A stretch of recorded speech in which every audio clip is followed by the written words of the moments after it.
Welcome to the VC3 News Update. I am Shanette Hackshaw with the top news stories for today. The cries for better roads will soon be addressed as government yesterday signed a contract with the OECC for the construction of 10 pieces of roads for $32 million, some of which will be concrete and others asphalt. Speaking on NBC's face-to-face program this morning, Dr. Gonsalves said this is under the $120 million project, monies borrowed from the Siem Bank in Taiwan, supported by the Taiwanese government. We decided that that OECC will do some of the work, and BRAGSA will do some. Well, OECC doesn't have the capacity on the ground to have workers to do all 10 of these projects, so that they will obviously hire subcontractors. But they would be the main contractor. They bring their technical expertise. They will put everything together and do these roads. The contract is a 24-month period contract.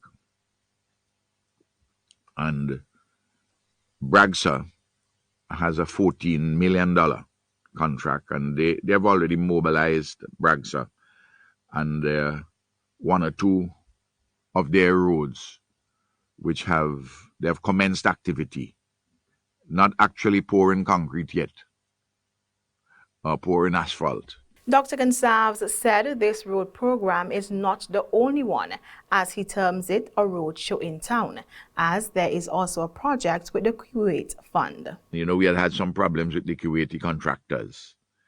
Some progress has been made, but not as much as I would have liked to see. And persons in the various areas, like, for instance, the Richland Park Road, which had been dragging on, they've completed the work there, more or less. The other pieces too. Saboto has a piece which they call Saboto's Highway in South Central. Then you have work under the CDB, National Disaster Management Program, which is rolling out pretty well. The Prime Minister added that other road projects around the country are also ongoing, adding that BRAGSA is also doing its usual road maintenance program. He said although there are lots of work going on, there is still a lot more to be done. This country does not have many restrictions in regards to visa waivers for visitors. That was the word of Prime Minister Gonsalves as he spoke on Good Morning St. Lucia program. Dr. Gonsalves said that only a handful of countries require a visa to come to St. Vincent and the Grenadines, and there is a provision in the country's law that if you are a member of the Organization of Eastern Caribbean States, there is some level of security clearance. In Vincent and the Grenadines, we don't have many restrictions on people who travel in terms of visa arrangements and the like. There's a handful of countries require visas to come to St. Vincent and Grenadines. But what we certainly have in our law is that in relation to St. Lucia and Dominica, for example, we have an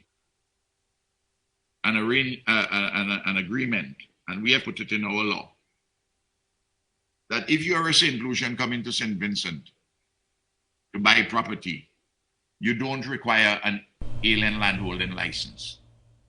Similarly, a Vincentian coming to St. Lucia can buy property without requiring an alien landholding license. You get what you call the security clearance. Mm-hmm.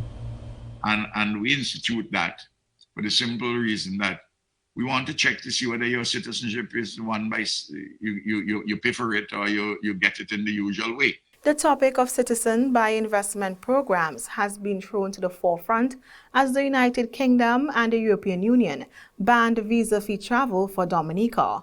By the end of 2023, passport holders from St. Lucia, Grenada, Antigua and Barbuda, and St. Kitts and Nevis will also require a visa, according to the United Kingdom, if their CBI programs aren't terminated. Dr. Gonsalves stated earlier this year that he had predicted an occurrence similar happening in regards to the CBI programs.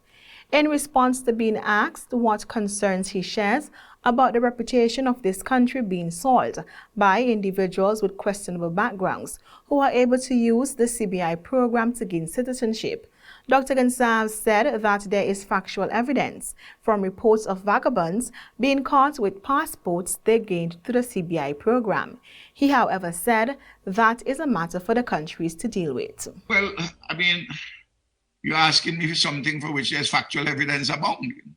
I mean, you can just go and look at many of the reports of many of the vagabonds who have been caught with these passports. So but that's a matter for the countries which have chosen to go this way. And I say they have a right to do it. But I have to state my position. And all the leaders who have a contrary position to mine, I respect them. It's just that on this one, I think they're wrong. And they no doubt think that I am wrong. So the discussion continues, the debate continues. But one thing for sure, so long as I'm Prime Minister, you're not going to have citizenship by investment in St. Vincent and the Grenadines. Yeah. Prime Minister Gonsalves went on to say that the world is unfair to small island developing states, having narrowed the development options on many issues. I'm saying that they have narrowed the developmental options. And the world is unfair to us. Like, for instance, the climate change issues. We have the consequences of global warming and the havoc it's playing on us. But yet we contribute minimally to global warming. And we gain a lot of words from the developed world, the major emitters and some emerging economies too. But matters continue pretty much as how they have been going, and we are continuing to be hurt more and more. So that governments are looking for money, looking for investments. And this seems as an attractive low-hanging fruit. But there was an attractive fruit like that outside in the gates of within the boundaries of the Garden of Eden, so I have to try and devise creatively other things. The 8 prefab houses that are currently under construction in Cumberland, North Leeward, not only provides shelter for residents of North Leeward that lost their homes, but it also provides jobs and other economic activities in the community. This is according to Parliamentary Representative for North Leeward, Carlos James. The dwellings are part of the government's ongoing initiative to create new residences for residents of North Leeward, whose homes were damaged by the volcanic eruptions of 2021. According to Orlando Brewster, Minister of Housing, the government wants to expand this initiative to include more homes. The acquisition of 50 prefabricated homes will be funded by a $6 million EC loan agreement that the government of St. Vincent and the Grenadines signed with Demerara Bank Limited, Guyana, on January 20, 2023. The government of Guyana sold the government of St. Vincent and the Grenadines 21 prefabricated homes, which are already here and will be dispersed over time.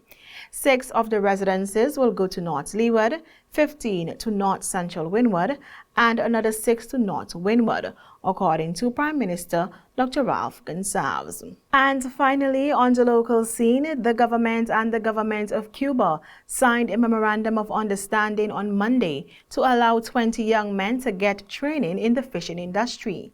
Speaking at the signing ceremony in Cabinet Room, Minister of Agriculture Sabuto Caesar stated that the MOU will primarily concentrate on fisheries assistance and technical support during the coming year. Minister Caesar emphasized that this is all part of the Community of Latin America and Caribbean's South-South cooperation, and it supplements the government's current fisheries activities, such as the $2 million fleet expansion program. On September 6, a group from Cuba came here. Members of that delegation included Jose Casanas, the International Director of the Ministry of Agriculture, and His Excellency Javier Rodriguez, the Deputy Minister of Agriculture.